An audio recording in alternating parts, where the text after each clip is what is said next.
All right, better now. It might be a little loud. I don't know. We'll see. I have a rabbit in front of me. He's been sitting there. Usually they just run away, but he's just been sitting there, and it's like he's watching me what I'm doing. He's not scared of me, but I guess as soon as I start walking, he's gonna jump away. We'll see what happens. Yeah, there he goes. We have so many rabbits down here, and yeah, the little hunter in me kicks in. you know, food. I'm sorry too. I think that's just in our genes. We're born hunters. Um, in our genetics. Anyway, where did I leave you guys? Yeah, I find it hard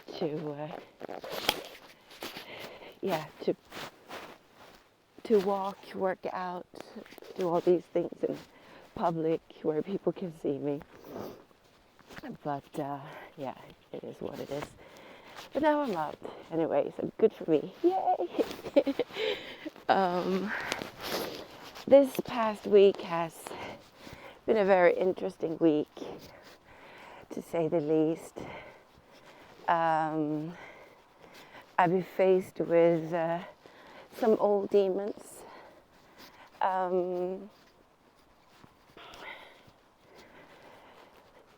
Not fitting in, scared of being too much, because I know I am a lot, I've always been, I think, or maybe it started somewhere, I don't know.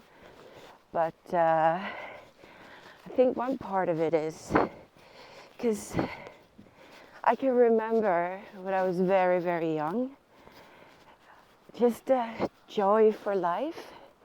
I mean, my grandmother, my mormor, she, mormor means mother's mother in Swedish, and she's told me some stories from when I was young, and she told me that every time she took me on the bus or the pram, they have that in Gothenburg, where I was born, and I just wanted to talk to everybody.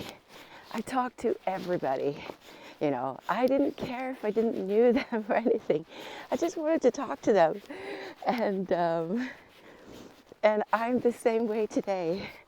I talk to everybody I meet, and it's like it bubbles inside of me. Like I have so much to say, and it's like I can't help it. I remember one time my youngest daughter, we went to buy eggs at the farmer's market where we used to live. There was a farmer's market every day, except for Mondays and Sundays, I think, too. But so I used to buy fresh eggs from egg farm, and it was a long queue. So me and my daughter was standing there, and this old man was in front of me, so I just started talking to him. And we talked all the way till he has bought his eggs and he left. And my daughter said, "Mom, why do you have to talk to everybody you meet?" And I said to her, I said, "Listen, you don't know anything about him. I mean, this guy, this old man, maybe he doesn't have anyone. And he enjoyed talking to me too. He could have just said, 'I'm sorry, I just want to stand here by myself right now. Can you please not talk so much?'" But maybe this was the first time someone talked to him this whole week. Or maybe he's scared of talking, but it's easier when someone else starts the conversation. And because he seemed to enjoy it, because we never know. And so for me, yeah, I am sorry. I just can't, because every time I shut up, I stop. And I don't mean like, you need to shut up sometimes during the day. But I mean in general, you know what I mean? Like when I change myself, from who I am, stop being me, I die. I slowly start withering away, and I get depressed, I get sad, but most of all my old echoes from the past and, beliefs that I used to have and still fighting with, even though I know they're not true, kicks in. But it actually does it sometimes when I do talk too much. Like this week, when I meet new people, I love meeting new people, but at the same time, I find it really hard meeting new people because my self-esteem kicks in. But when I feel like I connect with someone, then I sort of turn into me and I become me. Sorry, and I just, I just talk and share, share my life, share what I'm doing, and what I'm doing is my passion too. So I get all so excited talking about it, talking about transgender rights, equal rights. That is something that's so close to my heart. So, and not only that, I know most people don't know anything about transgender rights and about gender dysphoria, and so most of the time I know that I'm also teaching them at the same time, and I feel like I'm, as part of me, creating some change in this world. Every time I get to tell someone about, what I work with and why it's so important with transgender rights, I know that I plant the seed, and I plant the seed of change and equality and inclusion. So I do it, and but it's when people can't receive my bubbly self, and who I am, and they clearly show it, and they try to sort of exclude me because they don't want me in their presence, and that's when all my past echoes and experience of being excluded and being not wanted, that kicks in, and it's so painful. And I should say, I can tell that other people does this, but what I tend to do is that I go back to being that person I used to be, and at first trying to fit in to be okay for them to like me, so I will be included, and which means that I changed myself for someone else, and that is something I always tell all the kids and teenagers that I've worked with over the years, straight kids, transgender kids, whoever kids, don't ever change yourself for another person. That's one of my signums, and here I am doing it myself, and when I realized this week that I was actually doing that again, because I've done it my whole life. You see, I was forced to move around a lot when I was a kid. So I had to start over and start over and start over. And it's difficult for kids to have to start over all the time and try to find connection and find friends, and because this whole social game. And so I realized a lot growing up that I was very different. I felt so freaking different. I felt like a fucking alien compared to my other friends in school, and it was so hard. And I just tried to adapt myself all the time, and it sort of robbed me from me. So I've had to spend most of my adult life trying to figure out who the fuck I am. Of course, there are parts of me that just can't disappear, that can't. There are parts of me, there's just me, that it doesn't matter if I try to adapt into someone else. I'm just me. And I guess the talkative me is something that's always been me and never changed. I just couldn't. And also the caring me. I've always cared about other people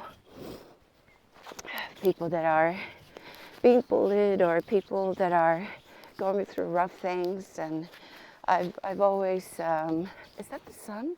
No. I thought it was the sun coming up behind me. It was just a street light. Oh my God. But anyway, so that part has never changed. That's always been me. And I need to change hands because my hands are cold. But other things, And I guess most of all, the feeling of not being enough, not being good enough, that's been there my whole life. And also the feeling that I am too much has been there my whole life. And of course it's because of experience of not being, chosen by my dad, especially. But that kicks in, that echo kicks in when I experience it as an adult. And now, and here I am, what am I, 53 now? And I'm fucking still fighting these freaking echoes, that I'm not good enough, that I'm too much, maybe they don't like me, and how can I fit in so they can like me? And one of the days I just walked into my hotel room and I cried because I felt like I was back in fucking school again. When not even high school, even when I was younger, when I was like 8, 9 years old, and I was excluded from the group that I really liked. And yeah, it was very painful as a child, And but even though I sat there and I cried, I knew it was an echo. I knew that it's not true that I'm too much. I know it's not true that I'm not enough. But still, the echo is so strong. So it was so hard to fight it. So I had to call a friend, and I cried, and she helped me snap out of it. And afterwards, I was lying there in bed and just, meditating. And, my inner voice says, well, do you really like these people? Are they the kind of people that you really want in your life? Are these the kind of people that you feel that you can grow with, or when you meet people that actually give you something at the same time you give something in return, that's when you grow together, And are these people that would inspire you? And there was one of them, her work, it inspired me a lot, you know. But then, I always have this conversation with my inner self. And she said, well, yeah, but look at her as a person. She can't even stand up for herself. She can't even make her own decisions. She's just following someone that is acting very unkind and is a bully, you know, and she's a follower of that. So is that a person you want to be in your friend group, even though you admire her work? I'm like, no. Everything was a no. So why the fuck do you care? Yeah, why the fuck do I care? Well, it's the echo. Please see me. Please love me. Please care about me. Please include me, you know. These were the ones that I had with me the whole life, and I think everybody does.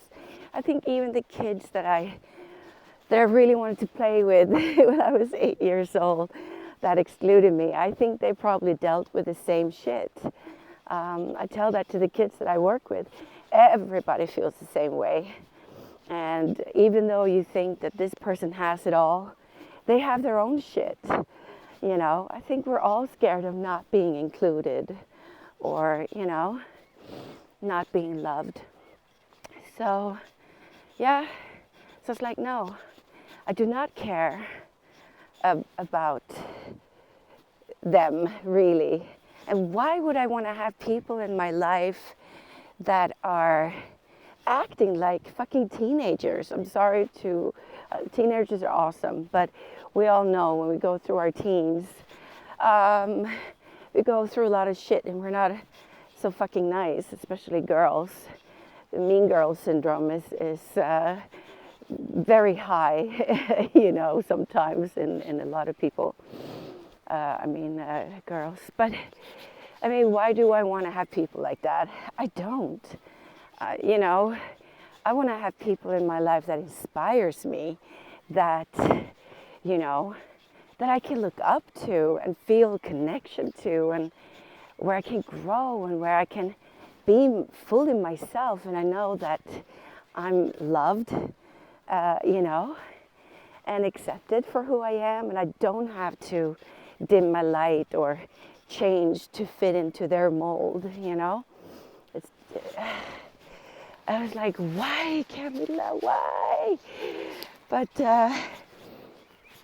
so yeah, so the next day I just decided, you know, they can have their little party group of poopers, you know, or whatever. I mean, they're, as people, I really like them. And yeah, but as a group, how they acted together, not so much. I'm 53 years old. I don't need the fucking high school shit around me, you know. So yeah, so I just decided to walk away from that, and it felt so good to not care anymore. And it felt so good to see that I actually could. I could walk away from it.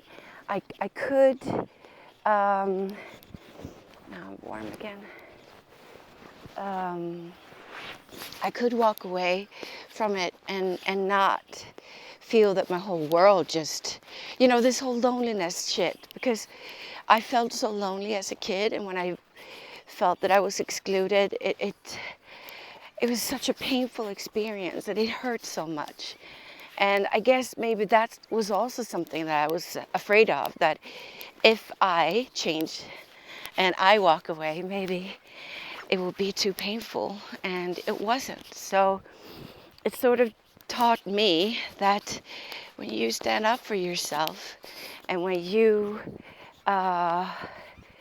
prioritize who you are and not change who you are, then it's fine. It's okay. So that was a great feeling, and it strengthened me. It's like I fought another battle with my self-esteem, and I won. I don't mean it's like a competition, like fuck you, and now I won. Not like that. I won a very beautiful feeling of I'm enough. I can choose whoever I want to be part of and who I want in my life. And it's fine if they get upset with me. It's fine if they don't like me or whatever, It's their feelings. It has nothing to do with me. And also my bubbliness and my talkativeness and all that. And I can understand that. Oh, here comes a car. Not everybody can, like that. They feel it's too much. That's fine. And, there was the police.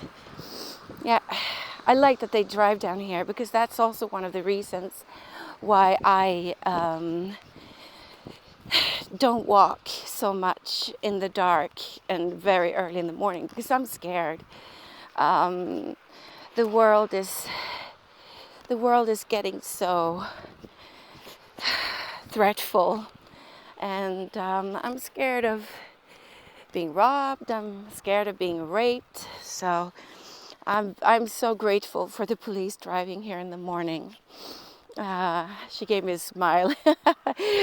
She's probably saying, "Good for you, girl. You're out walking in the rain so early this morning." Yeah, good for me.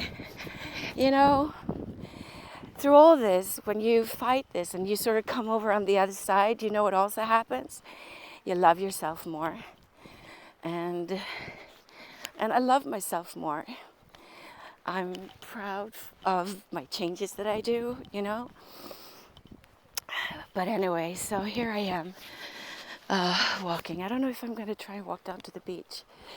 I sort of have my route where I go, and I also try to stop the recording and start another story because otherwise, I can talk forever. And I think I don't think you guys want to sit and listen to a live speech for 2 hours. So I need to shorten them a little bit. And that is something I have to say. Yes, I am talkative. I love talking. I love sharing what life teaches me. And, but of course, I also need to seize the moment, not seize the moment, but, sometimes I need to shut up. So it's not like I'm saying that, yeah, I'm just going to walk right over and everybody's just going to have to, step aside or just take me as I am, blah, blah, blah, blah, blah. And I should not change, and I should not sort of feel the censor in the room or, bulldozing my way. No, of course not. But that's not who I am anyway. I can feel, all right, it's enough now. And then I shut up. But it's when I feel that I have to change myself to fit in with others, that's when it goes wrong. And that's not right. Because then they're not right for you. And they're not right for me. And you can find other people that actually love that about you. And I do have friends like that. Amazing friends. And one of my friends, Camilla, that helped me that day, that evening, she loves me for who I am. And she finds the opposite, that I actually, bring something to life and to her life and, being just who I am. And so these people, their voices and their thoughts, they're important to me. If they give me feedback, or if they want to criticize something, or if if they see something and they want to bring my attention to it, I listen to them because they love me for who I am. So their voices are important. Other people's voices are not important. Not to me or for me, or should not be for you either. So if you step back and just look into your life right now and the people that you have around you, who can you be exactly, fully who you are with all your greatness and shitness and, and they still love you and they show that and they say that? They are the keepers. But I think we all tend to change ourselves for other people sometimes. And look right now and see, who do I have in my life that I'm trying to impress to feel that I belong, or please see me, please love me. And you're changing yourself, parts of yourself, not all of yourself, but part of yourself, or you try to quiet yourself or changing yourself.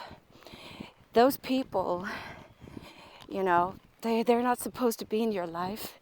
They're there to teach you to see that you do not belong with them, that you do not have to change for them.